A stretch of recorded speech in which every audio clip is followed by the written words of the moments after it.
Une pour les meilleurs. Nico Business Car number 1. Nouvelle Jérusalem. Nico Business les meilleurs. Oui les meilleurs. Oui les meilleurs. Nico Business l'exemple. Oui l'exemple. Oui l'exemple. Il est l'espoir de la jeune. Nouvelle Jérusalem. Nico Business Car. Nalobi boya awawa. Borozala décité. Mituka nyonso. Confort. Garantie assurée. Kilométrage normal. Bamituka yote na prix bien. En plus, incomparable. Prix abordable. Nouvelle Jérusalem. Chez Nico Business Car. Tukuna importe miotoka ya kuachana. Kisha ekuna fanya vente na location ya miotoka ya kuachana. Achat sur internet ni tayari. Nico Business Car ekuna uzisha miotoka ya kila namuna. Nico Business Car chez Jean-Jacques Chilumba. Tuko ku numéro 102 Manyema Coin Kimbangu. Nico Business Car ukitafuta ko Twitter igasimu ku 099 701 81 134 wala 085 34 27 171. Nico Business Car, King of Pickup. Nico Business Car, la rapidité. Nico Business Car, l'excellence. À Kiamungu. La Nouvelle Jérusalem, chez les Nico Business. Tonton, ce n'est pas de la magie. Voyons, c'est qui a motoka?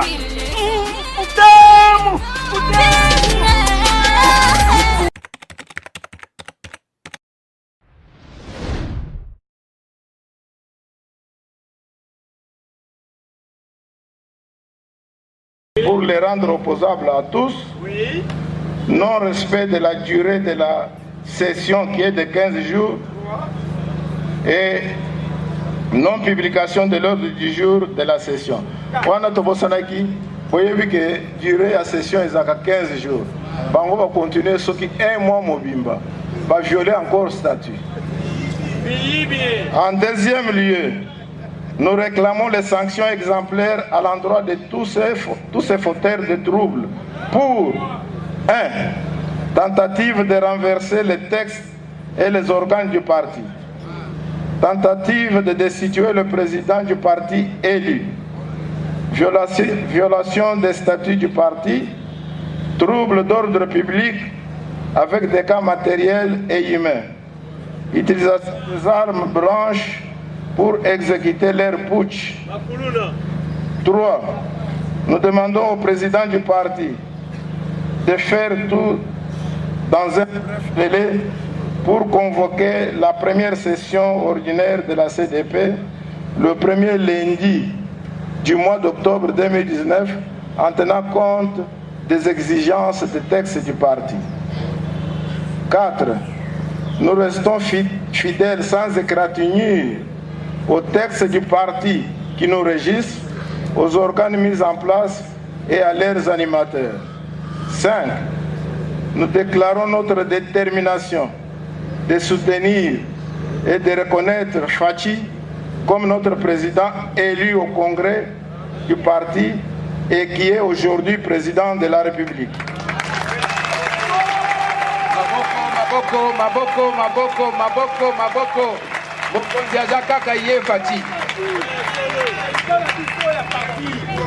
Nous reconnaissons Jean-Marc Kabound comme président du parti. Encore Maboko Mingi. Voilà. Base.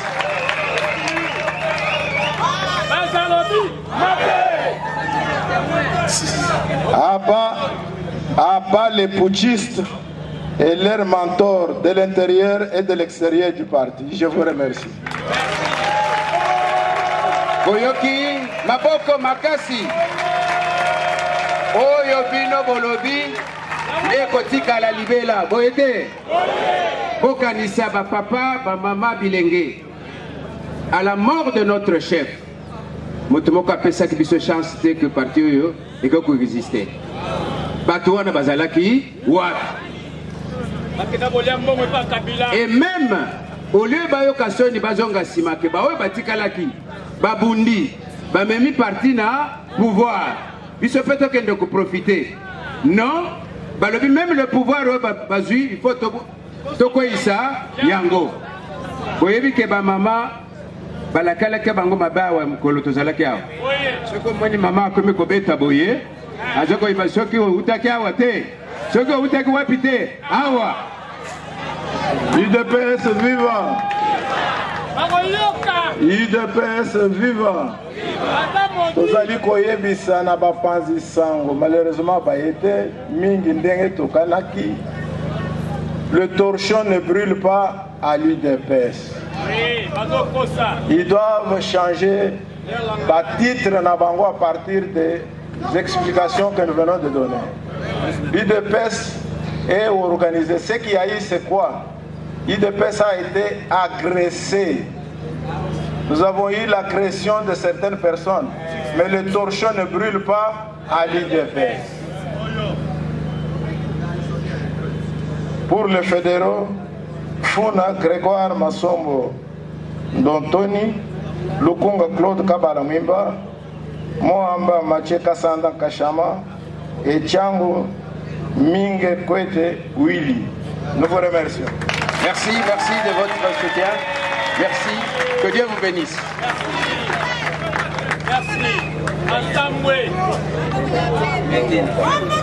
UDPS viva! UDPS viva! Toyemba Yemeni parti, Totelema. Bonjour, ndeko journaliste.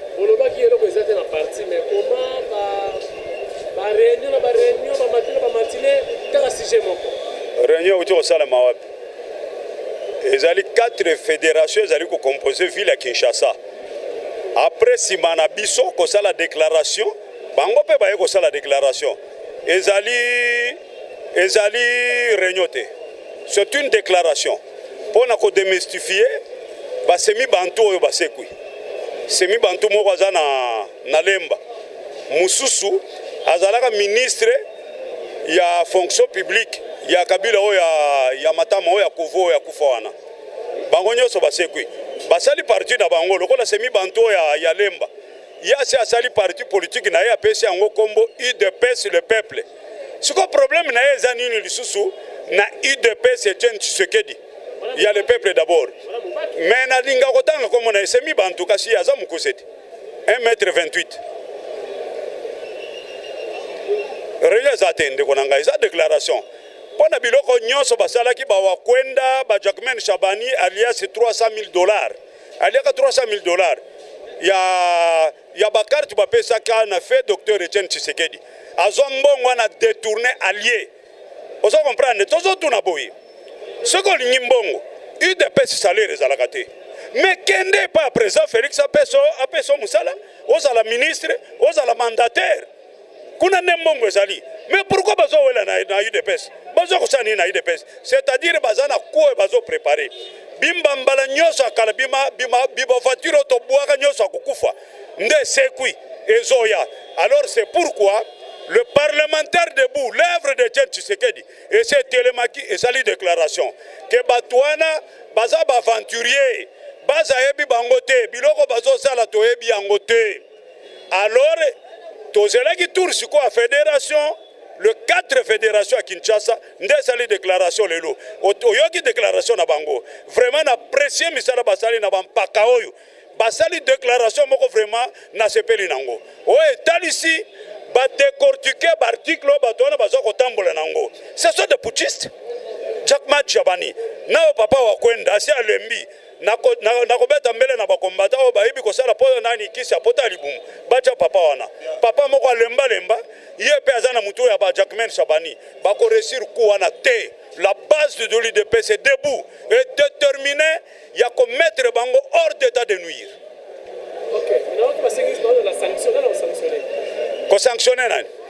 Il va sanctionner bango. Mais là le président est parti. Jean-Marc Kabound, le marteau pilon de l'UDPS, il est là.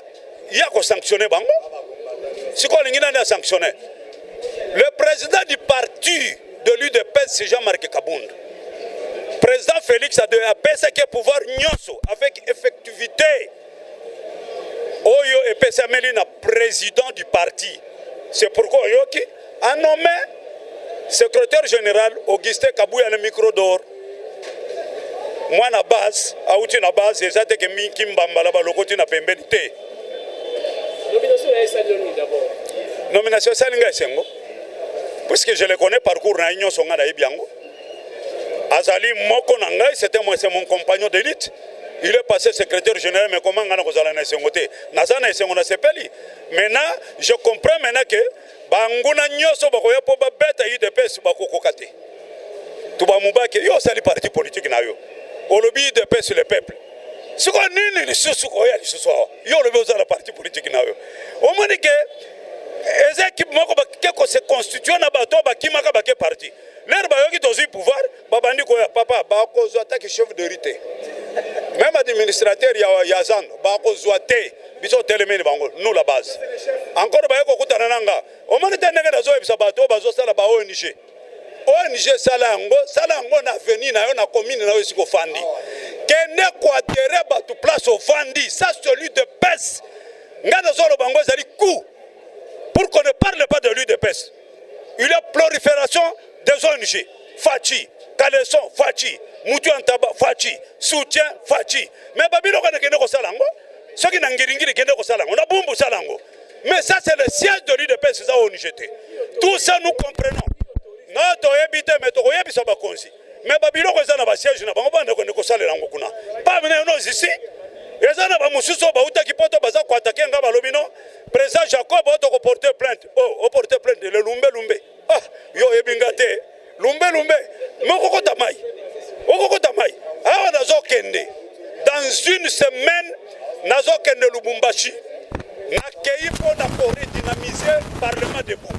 Kasumbalesa, Lukasi, Kolwezi, na kiti Mbujimai, soki na yao 3 jours na ke Matadi. Tout ça nazo kende kopoma biloko elingi ko ya ko effacer UDPS sur le terrain. Biloko wana yé attention c'est un coup. Loko na biso toza ba combattant tozo mona musika. ONG. Mais ça nango na ngiringiri, ça nango na machine pétrole Congo, ça nango na Kimbaseke et non na siège ya parti. Non. Ça vraiment en tout cas to koseva na ba kozibilo ko ne kotawate. D'ailleurs opération vana kende na kosala opération de minage. Biloko nyoso batiao ya ba ONG e kolongo.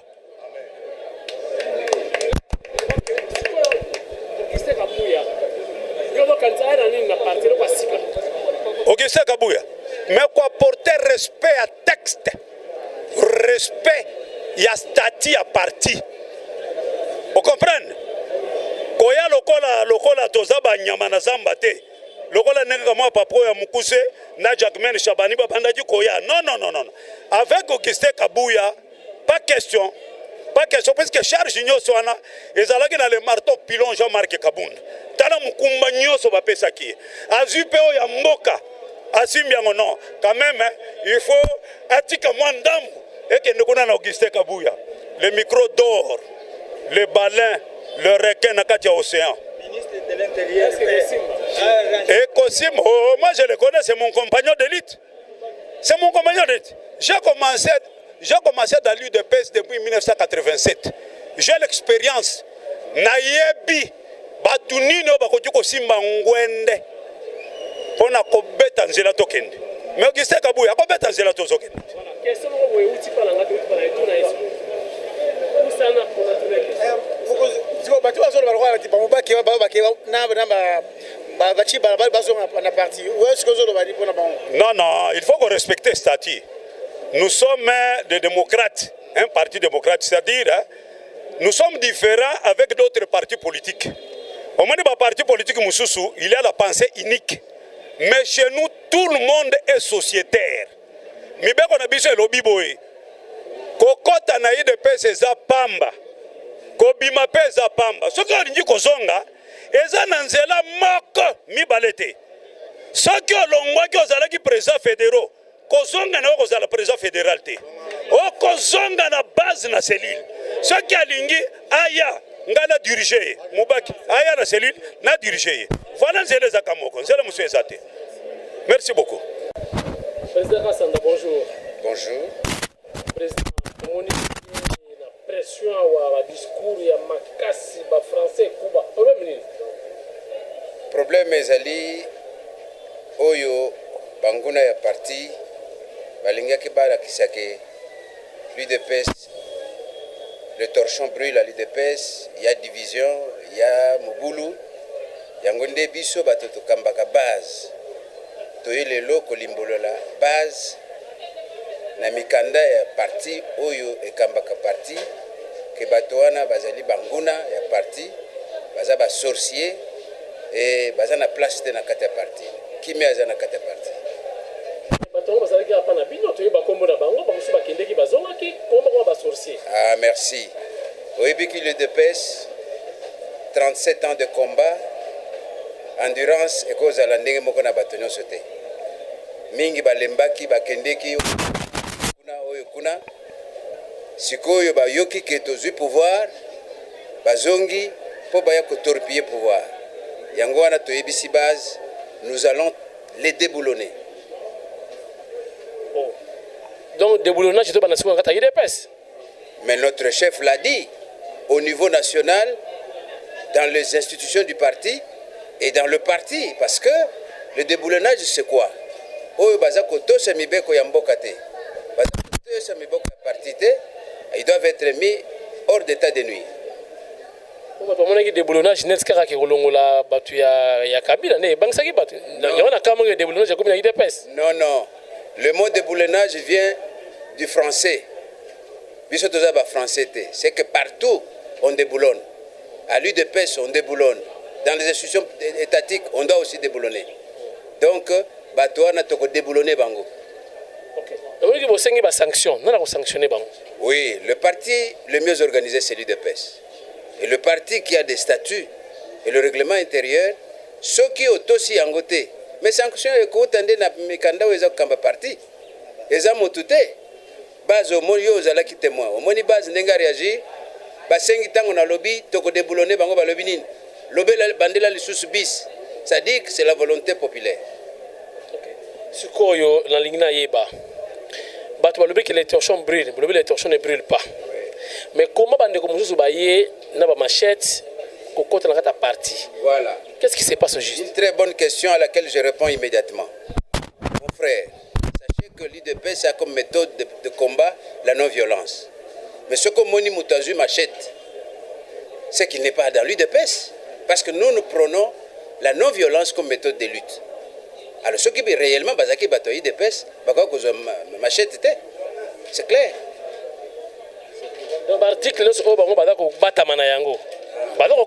C'est pourquoi nous parlons de l'agression.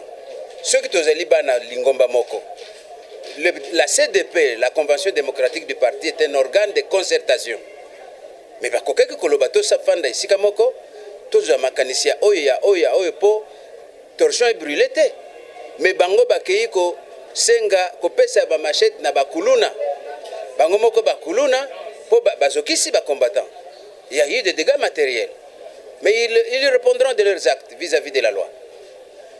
Voilà, président Kassanda na suka question kozala ke nomination brisque l'autre la mwina tongo yoki secrétaire général ya Sika Augustin Kabuya. Et ça la minengeni. OK. Et ça les brusque té. À l'UDPS les choses se préparent. Le président Aïe nous avait déjà informé qu'il va nommer un secrétaire général pour que le parti fonctionne normalement bien. Parce qu'il a le plein pouvoir lui conféré par le président élu au congrès extraordinaire. Donc ce n'est pas un cas de brisque. D'ailleurs, c'est une nomination que nous saluons tous parce que c'est un chevronné. C'est celui qui connaît ce parti. C'est celui qui est resté fidèle pendant que les uns et les autres ont voyagé à gauche, à droite. Augustin Kabuya est resté fidèle et il est récompensé. C'est encore une charge qu'on lui donne. Alors, nous saluons et nous utilisons votre micro pour lui présenter nos très sincères félicitations au nom de tous les présidents fédéraux. Alors, vous les fédéraux, qu'est-ce que vous attendez de lui, Augustin Kabuya, dans ce parti UDPS? Nous attendons de lui le travail, comme il l'a toujours fait. La continuité. Parce que, et lui, et Jean-Marc Abound, et nous avons sauvé ce parti. Le parti a survécu après la mort de Tien Tshisekedi. Et nous lui souhaitons bonne chance dans ces lourdes fonctions qu'il vient de prendre. Et nous allons être à côté de lui pour le soutenir afin que Bendé l'Ekitate. Mais dans les violations, il y a un texte, hein? Il va nommer un secrétaire général, non? Non, ne suivez pas les racontades de ces gens-là. Mais Bango, ceux qui basent à côté ce texte est le bas ici quand il que Bolzo machette. Donc texte epesi bango ndingisa bazwa machette mais banome motu te. Ça c'est l'esprit de destruction. Merci, Président. Je vous en prie.